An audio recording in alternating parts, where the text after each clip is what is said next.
ಆತ್ಮೀಯರೇ, ಶೃಂಗೇರಿ ಕ್ಷೇತ್ರ ರೈತ ಒಕ್ಕೂಟ ಇದರ ಕ್ಷೇತ್ರ ಹಾಗೂ ತಾಲೂಕು ಪದಾಧಿಕಾರಿಗಳ ಪದಗ್ರಹಣ ಸಮಾರಂಭ 21ನೇ ತಾರೀಕು ಶನಿವಾರ ಎನ್.ಆರ್. ಪುರದಲ್ಲಿ ನಡೆಯಲಿಕ್ಕಿದೆ. ಇದರ ಪೂರ್ವಭಾವಿಗಾಗಿ ಕೊಪ್ಪದ ಪ್ರೆಸ್ ಮೀಟನ್ನು ಇವತ್ತು ಕರೆದಿದ್ದೇವೆ. ಈ ಸಭೆಯಲ್ಲಿ ಶೃಂಗೇರಿ ಕ್ಷೇತ್ರ ರೈತ ಒಕ್ಕೂಟದ ಕ್ಷೇತ್ರಾಧ್ಯಕ್ಷರಾದ ಗೌರವಾಧ್ಯಕ್ಷರಾದ ರಾಮಸ್ವಾಮಿ ಶೆಟ್ಟಿಗದ್ದೆ ಇದ್ದಾರೆ. ಅವರಿಗೆ ಸ್ವಾಗತವನ್ನು ಬಯಸ್ತೀನಿ.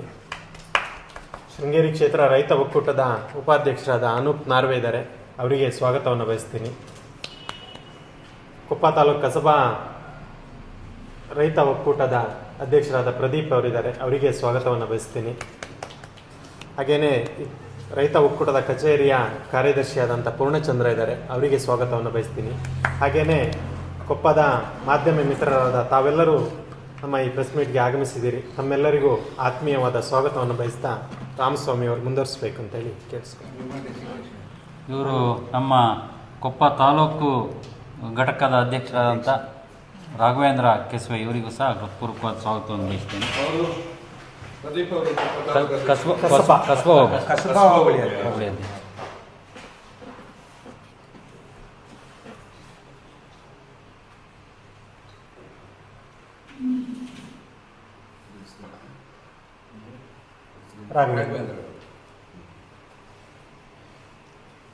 ರಾಘವೇಂದ್ರ ಕೆಸುವೆ.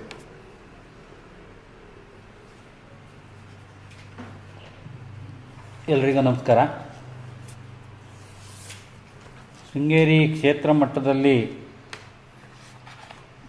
ಒಂದು ರೈತ ಒಕ್ಕೂಟ ಸ್ಥಾಪನೆ ಮಾಡಬೇಕು, ರೈತರ ಜೊತೆ ನಿರಂತರವಾಗಿ ಸಂಪರ್ಕ ಇಟ್ಕೊಳ್ಬೇಕು, ರೈತರ ಸಮಸ್ಯೆಗಳಿಗೆ ಸ್ಪಂದಿಸಬೇಕು. ಯಾವುದೋ ಸಮಸ್ಯೆ ಬಂದಾಗ ಮಾತ್ರ ನಾವು ಅವ್ರ ಜೊತೆಗೆ ಇರೋದಲ್ಲ, ಎಲ್ಲ ಸಮಯದಲ್ಲೂ ರೈತರ ಜೊತೆ ನಿರಂತರವಾಗಿ ಸಂಪರ್ಕದಲ್ಲಿರಬೇಕಂತ ಅನ್ನೋ ದೃಷ್ಟಿಯಿಂದ ನಾವೊಂದು ಶೃಂಗೇರಿ ಕ್ಷೇತ್ರ ಮಟ್ಟದ ರೈತ ಒಕ್ಕೂಟವನ್ನು ರಚನೆ ಮಾಡಿದ್ದೀವಿ. ಅದರ ಅಧಿಕೃತ ಕಚೇರಿಗಳ ಕಾರ್ಯನಿರ್ವಹಿಸ್ತಿದ್ರು, ಅಧಿಕೃತ ಉದ್ಘಾಟನೆ ಆಗಿರಲಿಲ್ಲ. ಅಧಿಕೃತ ಕೊಪ್ಪ ಮತ್ತು ನರಸಿಂಹರಾಜಪುರದ ಕಚೇರಿಗಳ ಅಧಿಕೃತ ಉದ್ಘಾಟನೆ ಜೊತೆಗೆ ಕ್ಷೇತ್ರ ಮತ್ತು ತಾಲೂಕು ಮಟ್ಟದ ಪದಾಧಿಕಾರಿಗಳ ಪದಗ್ರಹಣ ಕಾರ್ಯಕ್ರಮ ನಾಳೆ ಬೆಳಗ್ಗೆ 10 ಗಂಟೆಗೆ, ನಾಡಿದ್ದು 21ನೇ ತಾರೀಕು 10 ಗಂಟೆಗೆ ಎನ್.ಆರ್. ಪುರ ತಾಲೂಕು ಆಫೀಸ್ ಮುಂಭಾಗದಲ್ಲಿರುವ ಚರ್ಚ್ ಹಾಲ್ನಲ್ಲಿ ನಡೆಯುತ್ತೆ. ನಮ್ಮದು ಆಫೀಸು ಅಲ್ಲೇ ಬಂತು, ಆಫೀಸ್ ಎದುರುಗಡೆನೇ ನಡೆಯುತ್ತೆ. ಆ ಕಾರ್ಯಕ್ರಮಕ್ಕೆ ತಾವೆಲ್ಲ ತಮ್ಮದೆಲ್ಲ ಸಹಕಾರ ಬೇಕು, ಎಲ್ಲ ರೈತರನ್ನ ಕರಿಬೇಕು ಅನ್ನೋ ದೃಷ್ಟಿಯಿಂದ ನಾವು ಇವತ್ತು ಈ ಪ್ರೆಸ್ ಮೀಟನ್ನು ಪತ್ರಿಕಾಗೋಷ್ಠಿಯನ್ನು ಕರೆದಿದ್ದೀವಿ. ನಿಮಗೆ ಗೊತ್ತಿರೋ ಹಾಗೆ ಇತ್ತೀಚಿನ ದಿನಗಳಲ್ಲಿ ರೈತರಿಗೆ ಇಲ್ಲಿ ಏನೋ ಆಫೀಸ್ಗಳಲ್ಲಿ ಹೋರಾಟ ಮಾಡಿದ್ರೆ ಕಾನೂನಾತ್ಮಕವಾಗಿ ಹೋರಾಟ ಮಾಡಲಿಕ್ಕೆ ಒಂದು ವೇದಿಕೆ ಇರಲಿಲ್ಲ. ಇದನ್ನು ದೃಷ್ಟಿಯಲ್ಲಿ ಇಟ್ಕೊಂಡು ನಾವು, ಏಕೆಂದರೆ ನಿರಂತರವಾಗಿ ಕಂದಾಯ ಇಲಾಖೆಯ ಕಿರುಕುಳ, ಅರಣ್ಯ ಇಲಾಖೆಯವರ ಕಿರುಕುಳ, ಕೇಸ್ ಹಾಕುವಂಥದ್ದು, ಇಂಥದ್ದೆಲ್ಲ ಸಮಸ್ಯೆ ಬಂದಾಗ ಒಬ್ಬ ಸಾಮಾನ್ಯ ರೈತ ಕೋರ್ಟಿಗೆ ಹೋಗಿ ನ್ಯಾಯ ಕೇಳಲಿಕ್ಕೆ ಸಾಧ್ಯವಿಲ್ಲ. ಅದು ಕಷ್ಟ ಆಗುತ್ತೆ ಒಬ್ಬ ವಕೀಲರನ್ನಿಟ್ಟು. ಅದನ್ನು ಈ ಕೋರ್ಟಿಗೆ ಮತ್ತು ಈ ಸರ್ಕಾರಿ ಕಚೇರಿಗಳಿಗೆ ಮತ್ತು ರೈತರಿಗೆ ಮಧ್ಯವರ್ತಿಯಾಗಿ ನಮ್ಮ ಕ್ಷೇತ್ರ ರೈತ ಒಕ್ಕೂಟ ಕೆಲಸ ಮಾಡುತ್ತೆ. ಮತ್ತು ಈ ಅನೇಕ ರೈತ ಸಮಸ್ಯೆಗಳಿದ್ದಾವೆ, ಆ ಸಮಸ್ಯೆಗಳಿಗೆಲ್ಲ ಸ್ಪಂದಿಸಬೇಕು. ಇವತ್ತು ತಮಗೆ ಗೊತ್ತಿರೋ ಹಾಗೆ ಕಾಡು ಪ್ರಾಣಿಗಳ ಹಾವಳಿ ವಿಪರೀತ ಆಗಿದೆ. ಕಾಡಾನೆ ಇರ್ಬೋದು, ಮಂಗಗಳಿರ್ಬೋದು, ಕಾಡ್ಕೋಣ ಇರ್ಬೋದು, ಇವುಗಳ ಲೂಟಿ ವಾರಕ್ಕೆ 1-2 ರೈತರ ಮೇಲೆ ಅವುಗಳ ದಾಳಿ ಸಂಕಷ್ಟಕ್ಕೆ ಸಿಲುಕಿಸೋದು ನಾವು ನೋಡ್ತಾ ಇದ್ದೀವಿ. ಇದಕ್ಕೆಲ್ಲ ಒಂದಷ್ಟು ಪರಿಹಾರ ರೀತಿಯಲ್ಲಿ ನಾವು ಹೋರಾಟಗಳನ್ನು ಮಾಡಬೇಕು. ಜೊತೆಗೆ ಸರ್ಕಾರದ ಜೊತೆ ನಿರಂತರ ಸಂಪರ್ಕ ಮಾಡಿ ಸಮಸ್ಯೆಗೆ, ಯಾಕಂದರೆ ರೈತರಿಗೆ ಯಾವುದೇ ಪಕ್ಷ ಇಲ್ಲ, ಯಾವುದೇ ಧರ್ಮ ಇಲ್ಲ, ಎಲ್ಲ ರೈತರು ಒಂದೇ. ಯಾರೇ ರೈತರಾದರೂ ಸಮಸ್ಯೆ ಆದರೂ ನಾವು ಅದಕ್ಕೆ ಸ್ಪಂದಿಸಬೇಕು ಅಂತೇಳಿ ದೃಷ್ಟಿಯಲ್ಲಿ. ಜೊತೆಗೆ ನಾವೊಂದು ಮೊಬೈಲ್ ಆ್ಯಪ್ ಮತ್ತು ವೆಬ್ಸೈಟನ್ನು ನಾಳೆ ಬಿಡುಗಡೆ ಮಾಡ್ತಾಯಿದ್ದೀವಿ. ರೈತರು ಅವ್ರ ಮನೆಯಲ್ಲೇ ಇದ್ಕೊಂಡು ನಮ್ಮ ಮೊಬೈಲ್ ಆ್ಯಪು ಮತ್ತು ವೆಬ್ಸೈಟ್ ಮೂಲಕ ಅವ್ರ ಸಮಸ್ಯೆನ ಅಪ್ಲೋಡ್ ಮಾಡಿದ್ರೆ ನಾವು ಅದ್ರ ಬಗ್ಗೆ ಗಮನ ಹರಿಸಿ ಅವ್ರಿಗೆ ವಾಪಸ್ಸು ಏನು ಸ್ಥಿತಿಗತಿಗಳನ್ನ ತಿಳಿಸೋ ಕೆಲಸವನ್ನು ನಾವು ನಮ್ಮ ಕಚೇರಿ ಮೂಲಕ ನಾವು ಮಾಡ್ತೀವಿ. ಇನ್ನೊಂದು, ನಮ್ಮ ಕಚೇರಿಯಲ್ಲಿ ಸಿಬ್ಬಂದಿ ಇರ್ತಾರೆ, ನಿರಂತರವಾಗಿ ಪ್ರತಿದಿನ ಬೆಳಗ್ಗೆ 10 ಗಂಟೆಯಿಂದ 5 ಗಂಟೆ ತನಕ ಕಾರ್ಯನಿರ್ವಹಿಸ್ತಾರೆ. ಎಲ್ಲ ರೈತರಿಗೆ ಉಚಿತವಾಗಿ ಪಾಣಿ ತೆಗೆದುಕೊಡುವಂಥದ್ದು ಮತ್ತು ಡಿಜಿಟಲ್ ರೂಪದಲ್ಲಿ ಸಿಗುವಂಥ ಇದನ್ನು ರೆಕಾರ್ಡ್ಗಳನ್ನು ಒದಗಿಸುವಂಥ ಕಾರ್ಯಕ್ರಮವನ್ನು ನಮ್ಮ ಆಫೀಸ್ ಮಾಡುತ್ತೆ. ಇನ್ನೂ ಒಂದಷ್ಟು ಕಾರ್ಯಕ್ರಮಗಳನ್ನ ಯೋಚನೆ ಮಾಡ್ತಾಯಿದ್ದೀವಿ. ನಾಳೆ ಅದನ್ನು ನಾಡಿದ್ದು ಘೋಷಣೆ ಮಾಡ್ಬೇಕಂತ ಮಾಡಿದ್ದೀವಿ. ಇದಕ್ಕೆ ನಾವೀಗ ಕ್ಷೇತ್ರ ಮಟ್ಟದ ಸಮಿತಿಗಳನ್ನ ಮಾಡಿದ್ದೀವಿ, ಜೊತೆಗೆ ತಾಲೂಕು ಮಟ್ಟದ ಸಮಿತಿಯನ್ನು ಮಾಡಿದ್ದೀವಿ, ಹೋಬಳಿ ಮಟ್ಟದಲ್ಲೂ ಸಮಿತಿಗಳನ್ನ ಮಾಡ್ತಾಯಿದ್ದೀವಿ.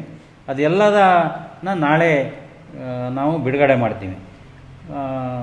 ಜೊತೆಗೆ ಪ್ರತಿ ಗ್ರಾಮದಿಂದ ಒಬ್ಬೊಬ್ಬರನ್ನ ನಾವು ಇದಕ್ಕೆ ಪ್ರತಿನಿಧಿಯಾಗಿ ತಗೊಳ್ಬೇಕು. ಆ ಗ್ರಾಮದಲ್ಲಿ ಏನಾದ್ರು ಸಮಸ್ಯೆ ಆದರೆ ಅವ್ರು ಇಮ್ಮಿಡಿಯೇಟು ನಮಗೆ ತಿಳಿಸುವಂಥ ಕೆಲಸ, ಅದನ್ನು ನಾವು ತಾಲೂಕು ಮಟ್ಟದಲ್ಲಿ ಕ್ಷೇತ್ರ ಮಟ್ಟದಲ್ಲಿ ಅದಕ್ಕೆ ಸ್ಪಂದಿಸುವ ಕೆಲಸವನ್ನು ಮಾಡಬೇಕು ಅನ್ನೋ ದೃಷ್ಟಿಯಿಂದ ನಾವು ಪ್ರತಿ ಗ್ರಾಮದಿಂದ ಒಬ್ಬರನ್ನ ಈ ಸಮಿತಿಗೆ ನೇಮಕ ಮಾಡ್ಕೊಬೇಕಂತ ತೀರ್ಮಾನ ಮಾಡಿದ್ದೀವಿ. ನಮ್ಮದು ಕಾರ್ಯಚಟುವಟಿಕೆಗಳು ಏನಾದ್ರು ನಡೆಯುವಂಥದ್ದಿದ್ದರೂ ನಾವು ಅವ್ರ ಮೂಲಕನೇ ಗ್ರಾಮಕ್ಕೆ ತಲುಪಿಸುವಂಥ ಕೆಲಸವನ್ನು ನಾವು ಮಾಡಬೇಕಂತ ಯೋಚನೆ ಮಾಡಿದ್ದೀವಿ. ಈ ನಿಟ್ಟಿನಲ್ಲಿ ಸದ್ಯಕ್ಕೆ ಗೌರವಾಧ್ಯಕ್ಷರಾಗಿ ನಾನು ಕೆಲಸ ಮಾಡ್ತಿದ್ದೀನಿ. ನಮ್ಮ ಒಕ್ಕೂಟದ ಅಧ್ಯಕ್ಷರಾಗಿ ಗದ್ದೆಮನೆ ವಿಶ್ವನಾಥ್ ಅವರು ಕಾರ್ಯನಿರ್ವಹಿಸ್ತಾರೆ. ಮತ್ತು ಸಂಚಾಲಕರಾಗಿ ಅಲ್ಲಿ ರಾಘವೇಂದ್ರ ಅವರು, ಮತ್ತು ಕಾರ್ಯಾಧ್ಯಕ್ಷರಾಗಿ ನಾಗೇಶ್ ಅವರು NR ಪುರ ಕಾರ್ಯನಿರ್ವಹಿಸ್ತಾರೆ. ಉಪಾಧ್ಯಕ್ಷರಾಗಿ ಅನೂಪ್ ನಾರ್ವೆ, ಕಿರಣ್ ಮಡಮಳ್ಳಿ ಕಾರ್ಯನಿರ್ವಹಿಸ್ತಾರೆ. ತಾಲೂಕು ಅಧ್ಯಕ್ಷರಾಗಿ ರಾಘವೇಂದ್ರ ಕೆಸ್ವೆ ಅವರು ನೇಮಕ ಆಗಿದ್ದಾರೆ. ಪ್ರಧಾನ ಕಾರ್ಯದರ್ಶಿಯಾಗಿ ಮಂಜುನಾಥ್ ಕಾರ್ಬೈಲು ಕಾರ್ಯನಿರ್ವಹಿಸ್ತಾರೆ. ಉಪಾಧ್ಯಕ್ಷರುಗಳಾಗಿ ಜಯಂತ್ ನಿಲ್ವಾಗ್ಲು, ಸುರೇಶ್ ಕೆರೆಮನೆ, ಸತೀಶ್ ಕಲ್ಮಕ್ಕಿ ಅವರು ಕಾರ್ಯನಿರ್ವಹಿಸ್ತಾರೆ. ಕಾರ್ಯದರ್ಶಿಗಳಾಗಿ ರಾಕೇಶ್ ಹಿರೇಕೊಡ್ಗೆ, ಸಂದೇಶ್ ಕುಳೂರು, ಇತಿಹಾಸ್ ಹೊಸೂರು, ಪ್ರಕಾಶ್ ಶೆಟ್ಟಿ ಹರಂದೂರು ಮತ್ತು ರಾಜೇಶ್ ಸಿಸ್ಲೆ ಇವರು ಕಾರ್ಯದರ್ಶಿಗಳಾಗಿ ಕಾರ್ಯನಿರ್ವಹಿಸ್ತಾರೆ. ತಾಲೂಕು ಸಂಚಾಲಕರಾಗಿ ಈಶ್ವರ್ ಮತ್ವಾನೆ ಅವರು ಕಾರ್ಯನಿರ್ವಹಿಸ್ತಾರೆ. ಈ ಎಲ್ಲರನ್ನ ಕೋಆರ್ಡಿನೇಷನ್ ಮಾಡೋ ದೃಷ್ಟಿಯಿಂದ ಕಚೇರಿ ಕಾರ್ಯದರ್ಶಿಯಾಗಿ ನಮ್ಮ ಪೂರ್ಣಚಂದ್ರ ಅವರು, ಮಾಜಿ ತಾಲೂಕು ಪಂಚಾಯತ್ ಸದಸ್ಯರು ಕಾರ್ಯನಿರ್ವಹಿಸ್ತಾರೆ. ಇದು ನಮ್ಮ ಕೊಪ್ಪದ್ದು. ಉಳಿದಿದ್ದು ಹೋಬಳಿ ಘಟಕಗಳನ್ನೆಲ್ಲ ನಾಳೆ ಅಧಿಕೃತವಾಗಿ ಅನೌನ್ಸ್ ಮಾಡ್ತೀವಿ. ಮತ್ತು ಪೂರ್ತಿ ನಾವು ಮತ್ತು ಕ್ಷೇತ್ರ ಮಟ್ಟದಲ್ಲಿ ಒಂದು ಮಹಿಳಾ ವಿಭಾಗವನ್ನು ಮಾಡಿದ್ದೀವಿ. ಅದರದ್ದು ಪಟ್ಟಿಯನ್ನು ನಾಳೆ ಅಧಿಕೃತವಾಗಿ ಬಿಡುಗಡೆ ಮಾಡ್ತೀವಿ. ನಾಡಿದ್ದು 21.